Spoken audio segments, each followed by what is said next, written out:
Realitinya dalam kehidupan kita hari ini ada generasi yang dinamakan sebagai generasi sandwich di mana mereka ini bukan sahaja mencari rezeki tetapi dalam masa yang sama mereka juga menyara ibu bapa yang semakin menua dan punya anak-anak yang perlu dibesarkan. Ya. Terhimpit antara bebanan untuk menjaga ibu bapa dan juga mencari wang untuk membesarkan anak.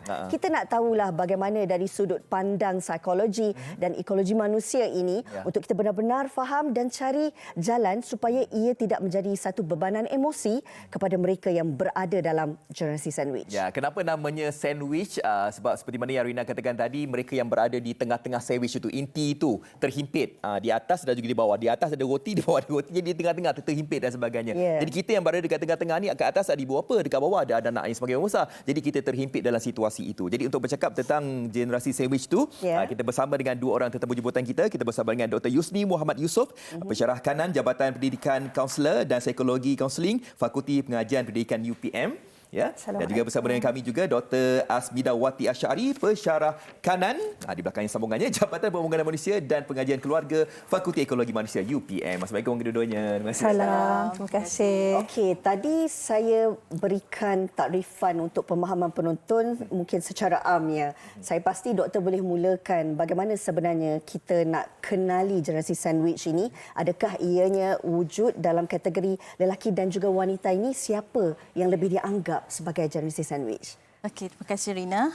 Okey, bila bersebut mengenai sandwich lah, kita bayangkan bahawa dia apik. Kita berada di tengah sebagai inti. Jadi sebenarnya istilah sandwich ni mula diperkenalkan pada tahun 1980-an lagi oleh seorang ahli gerontologis berkaitan dengan membayangkan bahawa bebanan yang ditanggung oleh biasanya umumnya pada itu adalah wanita pertengahan umur yang menjaga anak dan pada masa yang sama menjaga ibu bapa yang telah beruzur lah, yang masih beruzur. Dan biasanya golongan yang umur bagi golongan sandwich ini adalah bermula pada umur 30 tahun hingga 59 tahun. Jadi dalam kajian yang terkini, sandwich ini telah dibahagikan kepada beberapa kategori peringkat. So macam jenis-jenis sandwich lah. Kalau kita makan di kelab-kelab apa tu, di kafe-kafe. Traditional sandwich ni merujuk kepada bebanan ataupun tugas antara dua generasi, iaitu kita diapit oleh dua generasi. Dan yang kedua adalah disebut sebagai generasi sandwich jenis club sandwich, lebih premium sikit, yang mana golongan sandwich ni menjaga ibu bapa dan juga mungkin datuk. Okey, dan masa yang sama menjaga anak dan mungkin cucu. Okey, itu yang disebutkan sebagai club sandwich, lebih berlapis. Okey, dan yang satu lagi adalah kita panggil open source sandwich, yang mana golongan ini menjaga ibu anak di rumah dan pada masa yang sama menjaga ibu bapa yang berada di luar rumah, maknanya jauh, secara jarak jauh lah percakapan. Jadi ketiga-tiga ni menjalankan peranan sebagai sandwich generation. Okey, baik. Ada 3 kategori rupanya. Ada club sandwich juga. Club sandwich sampai ke cucu pun jaga. Okey. Tapi kita nak tahu juga tentang mungkin cabaran-cabaran cabaran utamalah yang dihadapi oleh generasi sandwich ni, doktor. Okey, bila kita bercakap tentang penjagaan, kita ada penjagaan anak, kita ada penjagaan ibu bapa, dan bila meriah lagi tadi kan dengan penjagaan yang di atas generasi dan di bawah generasi, of course kita menghadapi cabaran. Dan bila Fazli sebutkan tadi cabaran utama, maknanya cabaran-cabaran yang lain tu ada, bukan tak ada. Tapi cabaran utama tu adalah lebih kepada pertama kewangan. Jadi kita tak boleh nak nafikan dengan sumber pasangan sandwich tadi. Yang kita faham umumnya sekarang pasangan adalah bekerjaya kedua-duanya. Okey. Jadi apabila pasangan sandwich tadi dua-duanya bekerja, sumber pendapatan yang sama, tak ada lebih. Itulah sumber pendapatan suami, itu jugalah sumber pendapatan isteri. Jika mereka yang bukan sandwich, mereka akan memberi tumpuan keuangan tadi kepada membesarkan anak, sekolahkan anak, kan, education anak, kesihatan, juga untuk rumah dan untuk diri sendiri. Tetapi sandwich ini dia ada top up. Top up bebanan keuangan tadi harus juga dibelanjakan untuk memenuhi keperluan penjagaan ibu bapa. Apalagi kalau ibu bapa tadi uzur, yang dah sakit. Jadi di situ sebenarnya perbelanjaan tadi dengan sumber pendapatan yang sama tapi terpaksa diagihkan double. Jadi ini satu cabaranlah sebenarnya yang utama, dan antara cabaran yang lain adalah dari segi emosi. Jadi bagaimana emosi ni tadi boleh jadi tercabar bila kita menjaga kedua-dua generasi ni. Himpit tu sendiri sebenarnya dah rasa sempit kan nak keluar kan. Okey, jadi ditambah pula dengan bebanan emosi. Bagaimana emosi tadi boleh terbeban? Okey, apabila kita menjaga anak dengan sendirinya, dia bukan satu perkara yang mudah. Anak ni kita tak boleh subkan, kecuali suami isteri tadilah yang bertanggungjawab. Dan kita faham selain daripada kos penyaraan anak, kita juga perlukan masa, kita juga perlukan tenaga. Jadi apabila pasangan sandwich tadi balik bekerja, dah tentu kita ada tuntutan di tempat kerja yang kita dah penuhi, dah penat dengan masa tadi. Apabila kita balik ke rumah, tuntutan kat rumah pula. Anak ni mungkin kalau dia beringkat kanak-kanak, nak tukar pampers, nak mandikan dan sebagainya. Kalau kita hantar babysitter, dah tentulah balik tanggungjawab tu sepenuhnya pada kita. Dan bila anak tu bersekolah, dia punya homework dan sebagainya yang perlu kita tengok, dan kita tak boleh sub kerja ni. Pada masa yang sama, ibu bapa yang perlukan tadi perhatian. Kalau mereka tak sakit, takkanlah kita tak ambil perhatian. Apalagi kalau mereka sakit. Jadi dalam keadaan macam ni, cabaran emosi tadi memang boleh berlaku disebabkan oleh kekangan masa. Semua orang pun ada masa 24 jam. Tapi 24 jam masa tadi untuk generasi sandwich, dia menuntut lebih tanggungjawab. Jadi di sinilah kita nampak kekangan utama dan cabaran utama itu adalah dari aspek keuangan dan aspek emosi. Okey.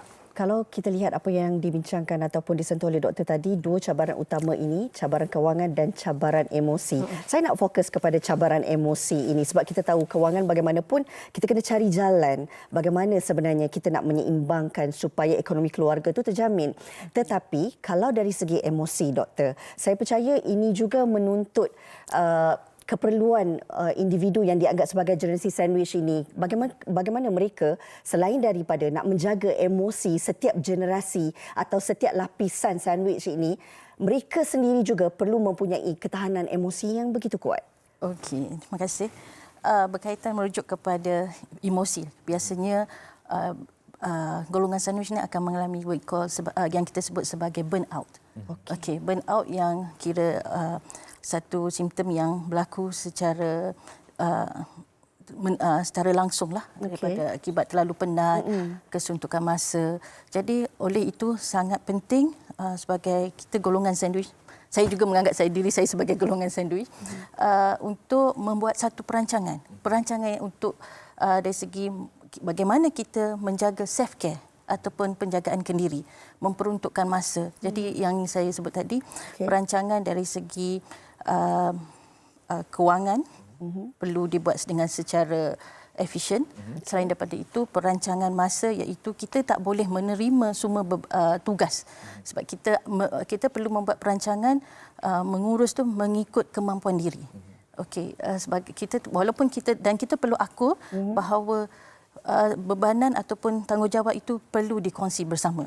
Jadi kita perlu ada komunikasi yang baik dengan mungkin pasangan, bagi mengurangkan konflik yang lain, dan juga adik-beradik, untuk supaya bebanan itu dapat dikongsi dan kita mempunyai masa untuk diri sendiri tadilah, untuk mendapat tidur yang cukup, menjaga kesihatan, menjalankan hobi supaya kita dapat mengurangkan rasa burnout tu. Rasa stres tu lagi ya. Itu kalau kita bercakap dari segi emosi. Tadi Rina pun cakap kalau si kewangan mungkin kita perlu ada cari macam mana nak dapatkan pulang, carikan terus pulangan dan sebagainya. Tapi pandangan doktor sendiri dari segi kita nak menyeimbangkan mungkin strategi perancangan kewangan tu bagaimana pula? Ada yang cakap doktor sentuh tadi bincang dengan adik-beradik dan sebagainya. Pandangan doktor sendiri macam mana pula? Okey, betul Fazli. Apabila kita berada dalam situasi himpitan ini dan keuangan itu sebenarnya menjadi satu faktor utama yang harus kita cabaran dan harus kita berikan perhatian.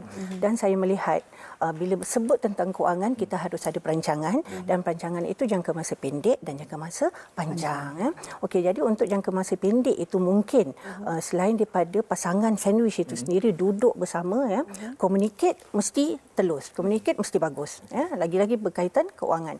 Jadi maknanya apabila duduk sama, kita buat perancangan contoh tabungan kecemasan. Jadi tabungan kecemasan ini adalah untuk dia at any time bila kita menjaga ibu bapa yang uzur, ya. Jadi at any time dia akan perlu kepada tuntutan keuangan ini. Jadi bila kita ada tabungan yang kita katakan emergency box, kan, kita letak dekat situ untuk parents, dan selain daripada pasangan ni tadi, siapa yang punya emak, sama ada suami atau isteri, maka perlu duduk bersama berbincang dengan adik-beradik yang lain supaya tabungan tu tadi juga mereka sumbang sama. Jadi bila ada sumbangan dekat situ, bila emergency kita tak adalah terkejar-kejar nak cari kat mana, ya, sebab kita faham kos perubatan pun sangat tinggi sekarang, dan tak semua disediakan dalam government kita, kan. Dan untuk jangka masa panjang saya melihat juga tidak mempromo, tapi sebenarnya insurans itu adalah salah satu daripada jalan keluar yang penting, ya. Kita pun satu masa nanti kita akan jadi generasi itu. Jadi maknanya dengan kita faham keadaan proses penuaan itu tak boleh elak, satu masa kita akan sampai juga ke situ. Jadi anak yang kita ada sekarang, kita belikanlah insurans mengikut polisi yang kita mampu dengan polisi yang mungkin sesuai pada anak tadi. Pada masa yang sama kita juga perlu ada perancangan jangka masa panjang dengan selain daripada menabunglah insurans, sebab insurans ni dia tak boleh elak, nak tak nak dia akan bayar tiap bulan, kan. Kalau menabung tu mungkin ada masa tabung, ada masa tak tabung, kan.